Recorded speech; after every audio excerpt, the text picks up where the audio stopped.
Defensoría de las Audiencias de Radio Educación. Estamos al aire para escucharte.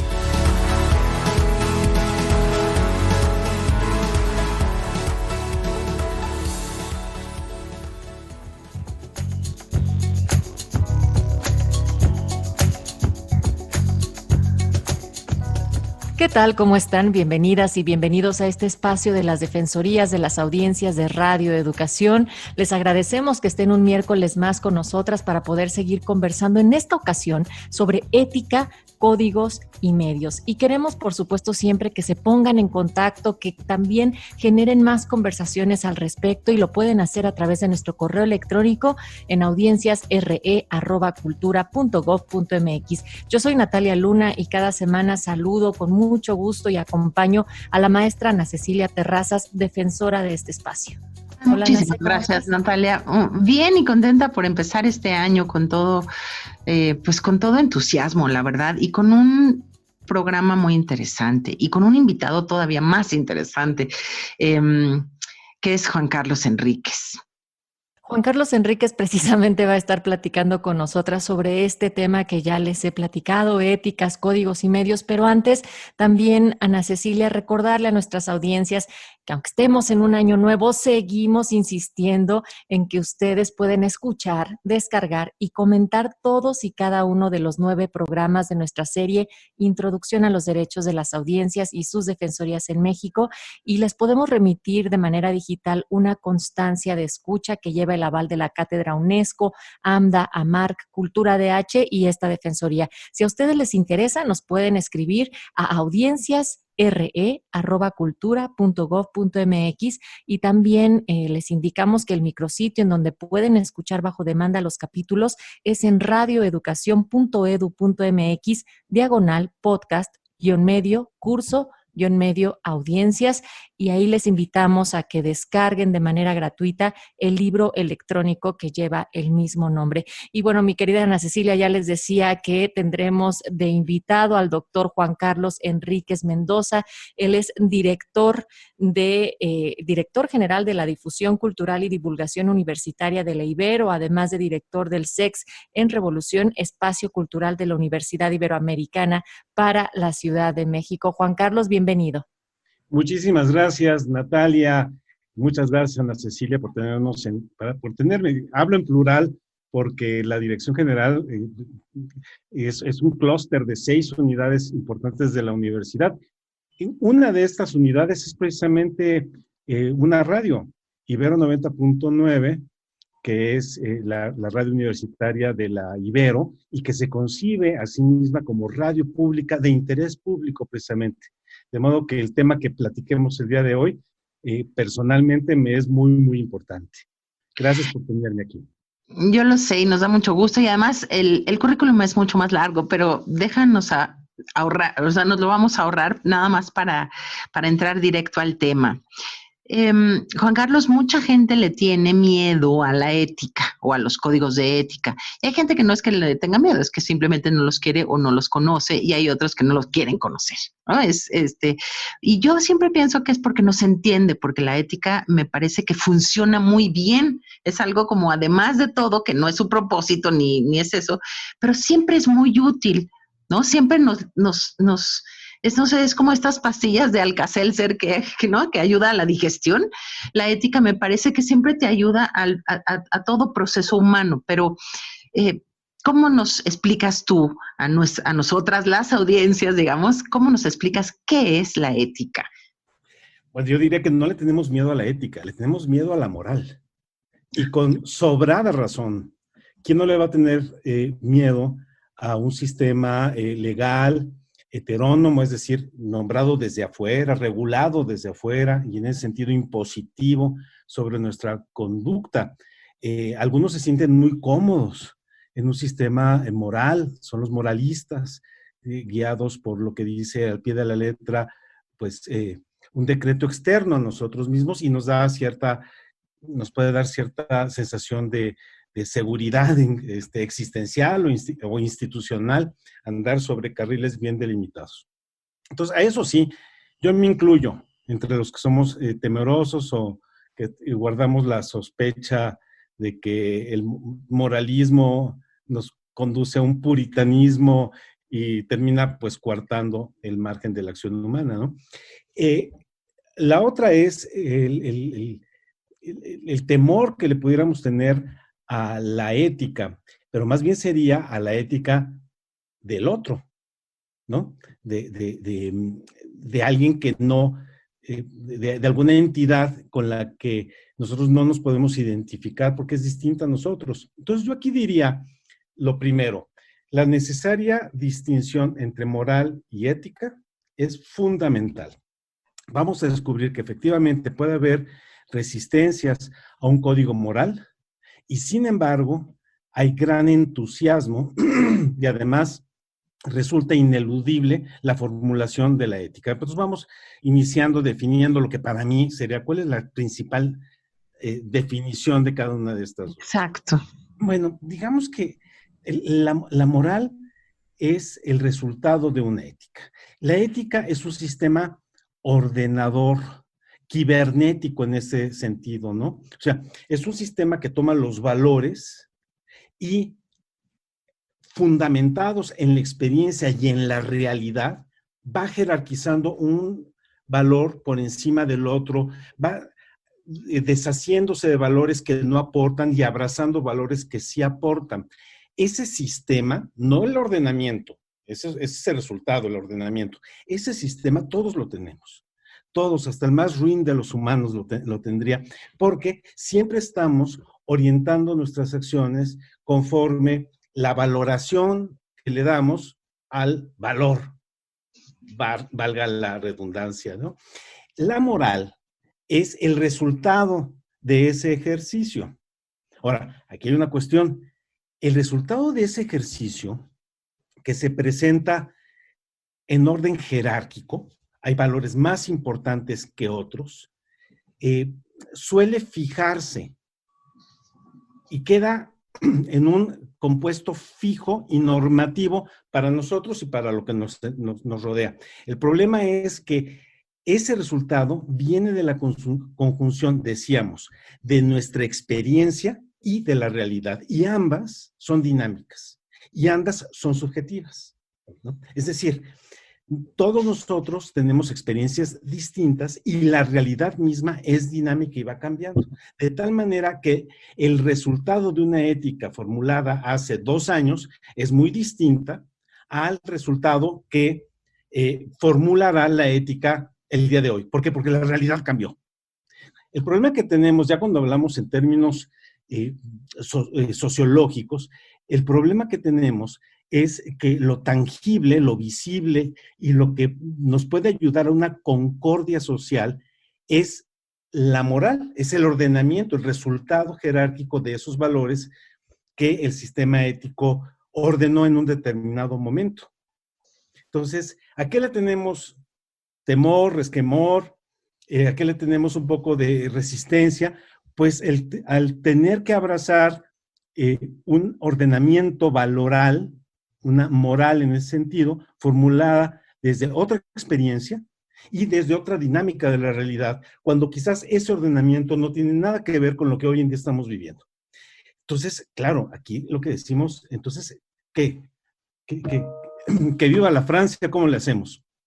Yo lo que digo es, no es que viva la Francia, es tenemos que rescatar al sujeto que discierne y al sujeto social que discierne, al sujeto colectivo e institucional que también discierne, porque ellos son los que tienen este sistema de formulación de valores y tendríamos que buscar mecanismos en donde esos valores se vayan formulando en morales momentáneas, en códigos del hoy.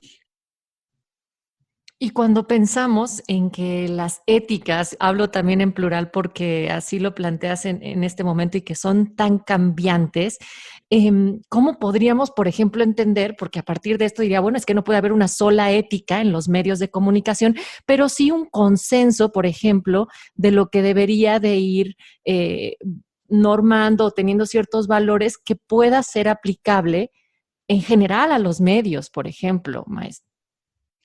Totalmente, Natalia, y es que en realidad la ética, no, digamos, la diferencia entre ética y espiritualidad es que la ética es de cara al otro, a los otros. La espiritualidad no necesariamente.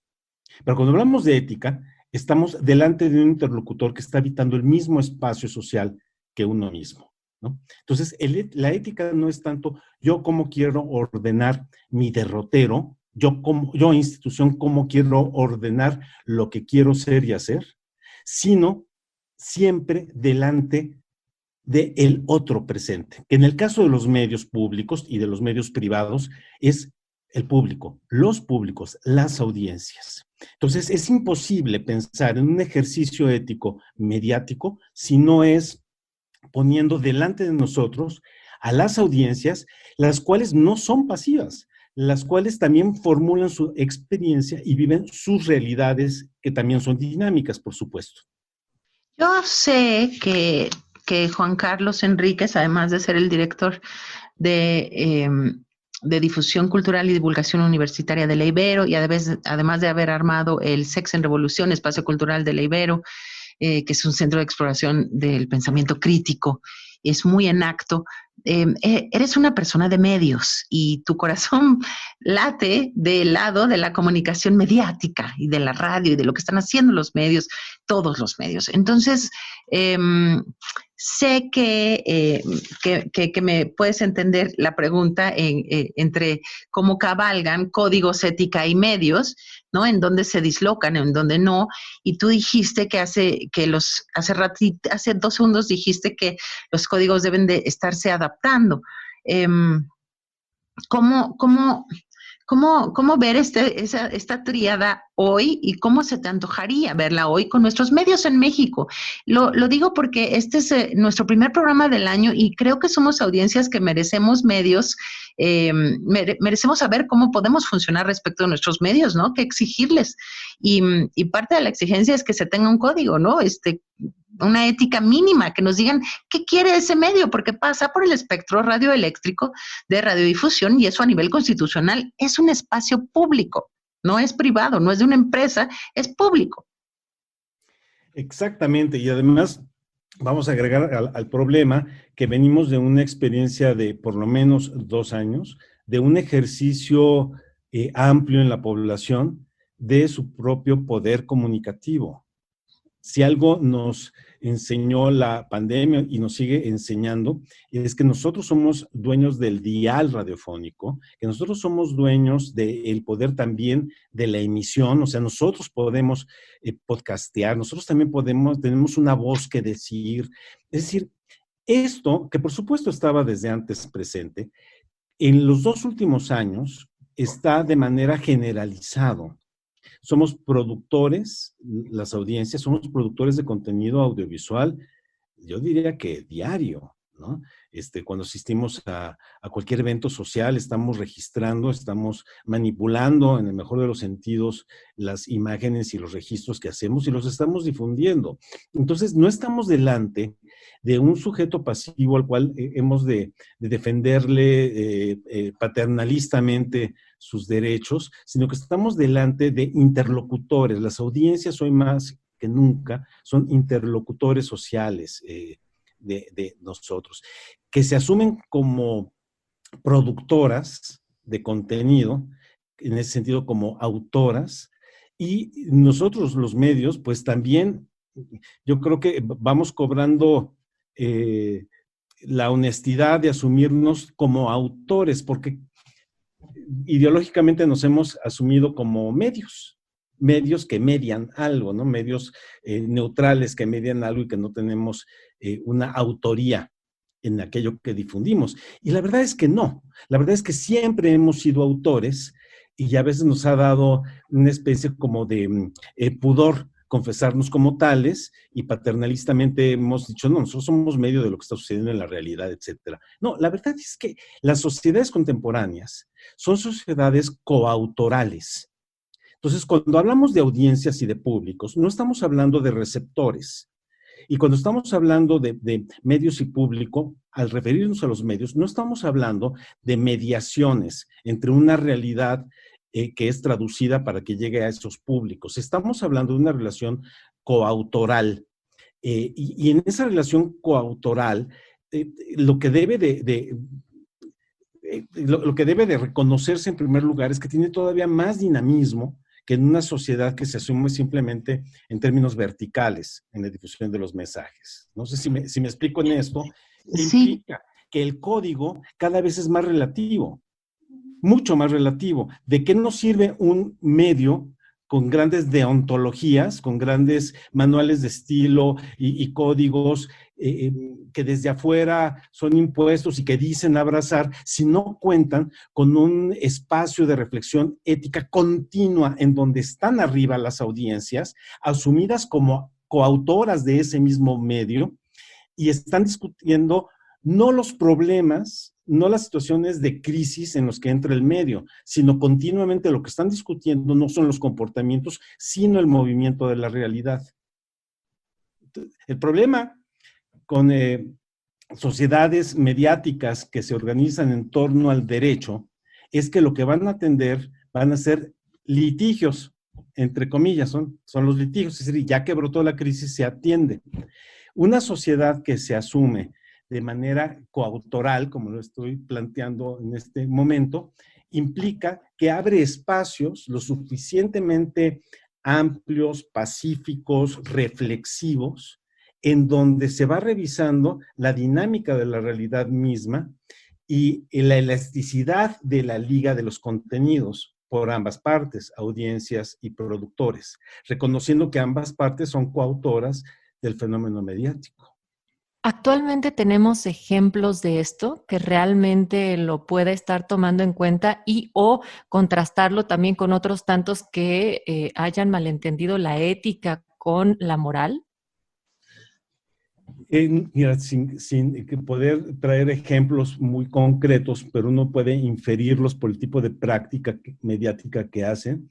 Yo sí siento un National Public Radio con este ejercicio continuo de contacto con sus públicos y con una traducción rápida de sus consecuencias al aire, ¿no?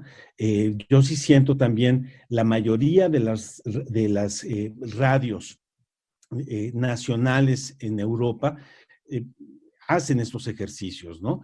Claro, son instancias mediáticas con amplios presupuestos, y su ritmo mismo cabalga no sobre la premura y sobre la competencia de los cuadrantes, sino que navega más desde un servicio que se asume desde el inicio público.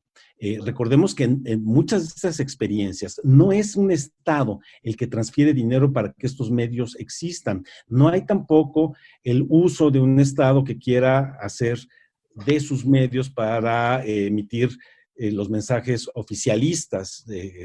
Siempre que es oficialista, pues terminará siendo partidista y pues, terminará estando sesgado a los intereses del gobernante en turno, sino que son medios que nacen siendo públicos, que en dado caso el Estado garantiza que sigan siendo públicos y por eso aportan los recursos necesarios, pero su naturaleza está lejos de la radio estatal, lejos de la radio oficialista.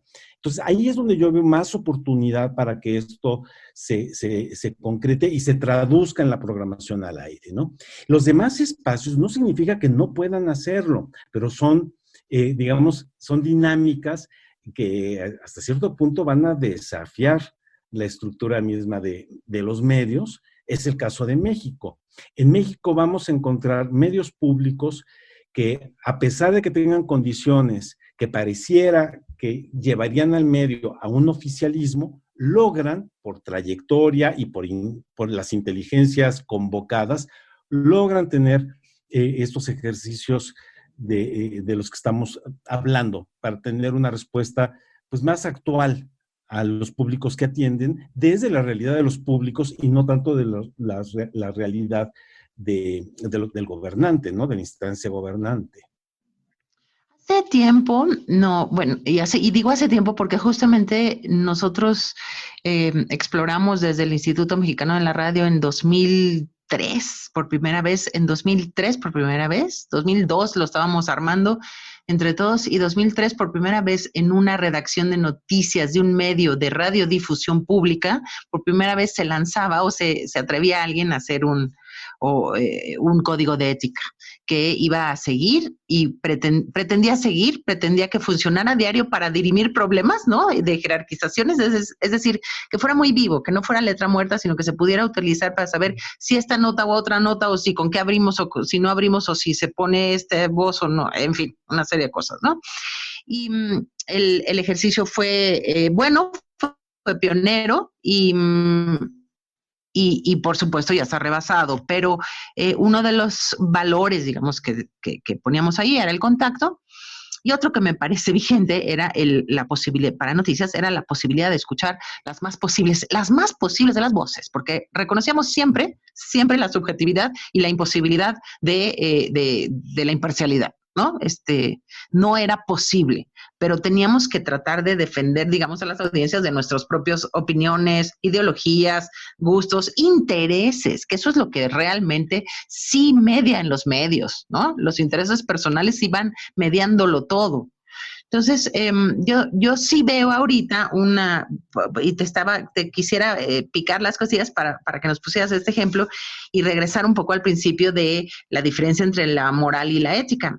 Me parece que si fuera vigente, que yo creo que siempre es vigente, escuchar las más posibles de las voces en torno de un tema, pues abrumadoramente estamos escuchando unos, ¿no?, monolitos de opiniones, ¿no? Por un lado una y otra, o sea, la polarización que hay en los propios medios, estás conmigo contra mí, me parece que en sí es un quebranto de la ética esta en la que uno trataría de escuchar muchas más voces. O luego uno ya pone en las mesas de debate que no, de un lado están los de blanco y de otro están los de negro, que es una flojera espantosa. En ese sentido, nos podríamos regresar con ejemplos y con una última reflexión para cerrar el programa, porque ya me dijo Mario que quedan poquitos minutos y este estreno de año con este programa me parece importante en ese sentido. ¿Cuál sería tu diferencia entre moral y ética y por qué hay que tenerla clara en los medios de comunicación hoy, en este México de 2022? Bueno, previo a eso hay que, bueno, voy a regresar a lo que había afirmado, ¿no? La ética es un sistema que va moviendo la jerarquía de aquello que encontramos que es valioso, que tiene valor, los valores, ¿no? Y obviamente va a depender de la altura histórica donde estemos. Por ejemplo, en las sociedades premodernas, el valor superior va a ser la verdad, con mayúsculas, subrayado y en bold, la verdad. Entonces, por lo tanto, el medio un medio premoderno, lo que va a valorar va a ser la voz que articula la convicción del medio, por sobre todas las cosas. Un medio moderno, democrático, lo que va a poner hasta arriba no es la verdad. De hecho, nunca va a afirmar la verdad, sino que va a reconocer la existencia de distintas verdades. O sea, y entonces lo que va a colocar hasta arriba va a ser la pluralidad, ¿no? Ahora, pero esto va junto con el census social. Si el census social de repente da una regresión y entra a una fase de premodernidad, como yo creo que estamos entrando en el mundo y en México en concreto, pues por supuesto se coloca como máximo valor hasta arriba y a defender la verdad, y a ver quién canta más, a ver quién tiene la verdad, y quién sojuzga más a las voces, si no es que las puede desaparecer, quién sojuzga más a las voces diversas. Entonces, para mí, lo importante de los medios es que definan cuál es su postura con respecto a estos dos valores, pluralidad o verdad monolítica, como tú lo mencionas. Y bueno, la verdad es que la filosofía social nos da para afirmar que no existe sociedad democrática, no puede haber sociedad democrática sin valorar hasta arriba la pluralidad, ¿no? Entonces, si la pluralidad está en la cúspide del sistema valoral, todo lo demás podrá formularse de una manera adecuada a nivel de códigos. Ana Cecilia, yo quiero que termines con una conclusión porque te veo con muchas ganas de estos apuntes finales. No, es que es un tema infinito. Yo hace poco hablaba con Juan Carlos, que me decía, el derecho de las audiencias es el derecho a disentir, y tiene que quedar muy claro, ¿no? Entonces así, ¿no? Entonces, por ejemplo, ese podría ser uno de los, una batalla, ¿no? Del derecho de las audiencias en ese sentido. Sabemos. Tiene el derecho a las audiencias. Cuando hablamos de derechos, yo tengo el derecho a la subjetividad, es decir, a ver el mundo como desde mi perspectiva se ve, afirmarlo, defenderlo y sostenerlo, ¿no? Entonces, cuando hablamos de derechos, significa que yo tengo que tener un espacio social donde se me permita, en caso de que no esté de acuerdo, disentir. En caso de que además quiera yo oponerme, poder resistir y tener los medios para resistir. Entonces, hablar de derecho a las audiencias sí es distinto a hablar del código y de la ética. Derecho a las audiencias, lo que va a resguardar va a ser el derecho a la construcción de verdades alternas sociales. Y los derechos también de los otros y las otras que no sean aplastados, ¿no? Que ahí es donde la ética, digo yo, que cae muy bien, porque si tú te mueves no necesariamente en moral, pero entre un código de ética, por lo menos tienes menos, yo creo que tienes menos riesgo de caer en el aplastamiento directo de los derechos de la otra persona, sí, o del otro. Por eso la pieza que hay que quitar de en medio es la verdad. La verdad estorba. La verdad moral estorba todavía más. Hay que ponernos más allá del bien y del mal, como diría Nietzsche. Lo que hay que poner en el centro es la pervivencia y la sobrevivencia de los mundos plurales. Claro, y ahí es donde la ética, perdóname, Nat, fue tu culpa porque me echaste a andar. Ahí es donde tratamos de disminuir el diferencial de poder entre los medios de comunicación y cada una de las personas que conforman nuestras audiencias. Y bueno, y con eso nos vamos, pero te esperamos eventualmente en el año, mi querido Juan Carlos Enríquez. Muchísimas gracias. Yo encantado. Gracias, nos encontramos el próximo miércoles a las 17 horas aquí en la Defensoría de las Audiencias, y también nos despedimos invitándoles a que escuchen estos promocionales que elaboró la AMDA y la CNDH y que forman parte también de los mensajes que acá compartimos con ustedes desde la Defensoría de las Audiencias. Participamos en este espacio Mari Carmen García, Alma Lilia Martínez, José Ángel Domínguez, Ana Cecilia Terrazas, Natalia Luna y Mario Ledesma. En México, los derechos de las audiencias, que son los derechos humanos de radioescuchas y televidentes, están legislados. Toda persona puede exigir sus derechos como audiencia mediante las defensorías de las audiencias de cada medio. ¿Se han vulnerado tus derechos? Contacta a la Defensoría de las Audiencias correspondiente. Conoce tus derechos como audiencia y hazlos valer. La sintonía nos hermana, no esperemos a mañana. Los derechos son acción y aprovecho esta canción para ponerlos en lista. Primer derecho a la vista, cero discriminación, diversidad e inclusión, claridad, buena señal, acceso a todos igual, adecuados contenidos en horarios definidos y faltan. No vamos más.